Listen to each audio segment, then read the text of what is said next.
కాటమరాజు చరిత్ర పుటల్లో యాదవ సామ్రాజ్యపు కీర్తి పతాకాన్ని విశ్వవ్యాప్తం చేసిన మహారాజు. కాటమరాజు తన కను సైగతో శత్రువుల గుండెల్లో వణుకు పుట్టించిన మహాయోధుడు.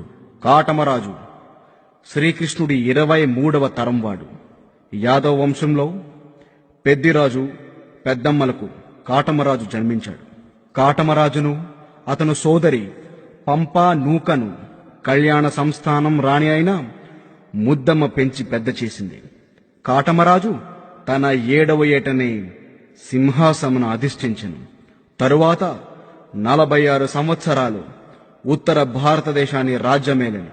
నాటి యాదవులు యలమంచిలి, పంపాద్రి, అర్ధవీరుడు, ధనుముకొండ అను నగరములు రాజధానులుగా చేసుకుని రాజ్యమేలిది.